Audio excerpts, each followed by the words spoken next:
Kembali lagi dengan saya Nanang Irmanto di channel Nanang Semangat. Kali ini kita akan membahas materi tentang pemeriksaan sistem sensor EFI atau Electronic Fuel Injection. Seperti apa? Langsung saja. Nah, pemeriksaan sistem sensor EFI ataupun Electronic Fuel Injection, yang pertama yaitu peralatan yang dibutuhkan ini seperti multitester, scanner OBD2, lalu manual book ya, lalu open socket dan lain sebagainya, alat-alat yang memang dibutuhkan. Lalu ini ada beberapa sensor yang biasanya diperiksa atau biasanya ya sering dibersihkan gitu ya, seperti TPS atau throttle position sensor, MAF atau mass airflow sensor. Yang ketiga adalah MAP atau manifold absolute pressure sensor. Yang keempat adalah ETC atau engine coolant temperature sensor. Yang kelima adalah O2 sensor atau oxygen sensor ya.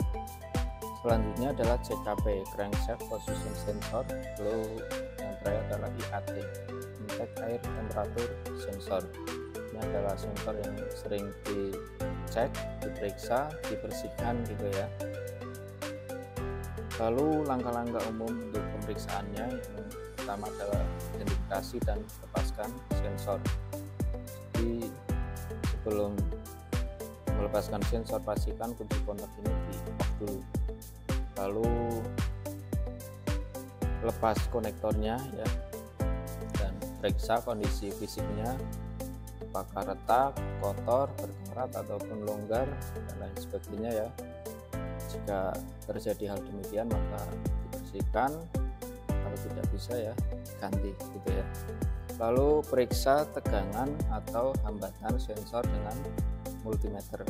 Yang pertama, nyalakan kunci kontak di posisi on ya, lalu ukur tegangan output atau hambatan sesuai dengan spesifikasi sensor. Pertama yaitu TPS, tegangan variasi antara 0,5 sampai 4,5 ya.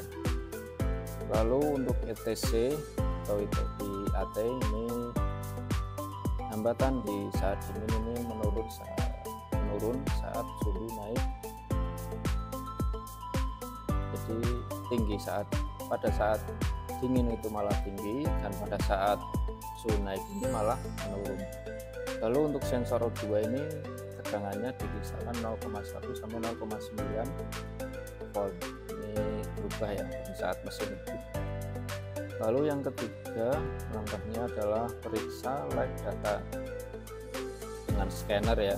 Jadi hubungkan scannernya, lalu pilih menu live data dan amati pembacaan sensor seperti TPS berubah sesuai dial gas, lalu MAP juga berubah sesuai tekanan manifold, ETC juga naik saat mesin panas gitu ya. Jadi ini dibaca, dilihat apakah yang tadi saya sampaikan ini berubah atau masih sama gitu ya. Terus yang sensor O2 nya ini berubah-ubah ketika panas dan dingin, ini kan pasti akan berbeda untuk nilainya.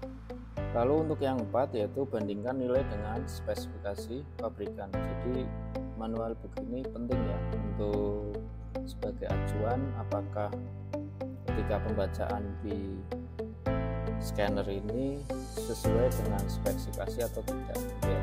Jadi gunakan manual servis kendaraan. Jika nilai keluar dari batas normal, sensor bisa rusak ataupun kabelnya bermasalah. Untuk yang kelima ini periksa kabel dan groundingnya.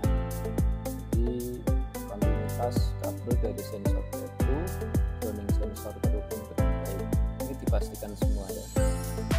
Selanjutnya untuk yang langkah ke-6 yaitu penggantian ataupun pembersihan.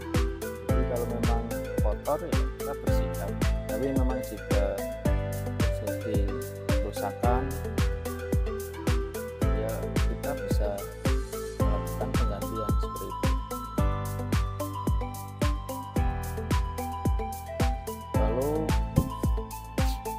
ciri-ciri sensor yang rusak ini ada beberapa macam ya. Biasanya mesin ini bet ataupun pincang gitu ya, terus konsumsi bahan bakarnya itu keras atau tidak sesuai ya. Yang ketiga ini mesin susah hidup, jadi dinyalakan ini susah. Yang keempat adalah lampu check engine ini menyala, jadi lampu seperti itu ya, lampu untuk milnya itu menyala. Selanjutnya data sensor tidak berubah ketika di scanner. Oke teman-teman, itu yang bisa saya sampaikan, mudah-mudahan bisa bermanfaat dari video ini, dan mohon maaf jika masih ada kesalahan, dan kritik dan sarannya silakan bisa dituliskan di kolom komentar. Terima kasih, sampai ketemu di video selanjutnya.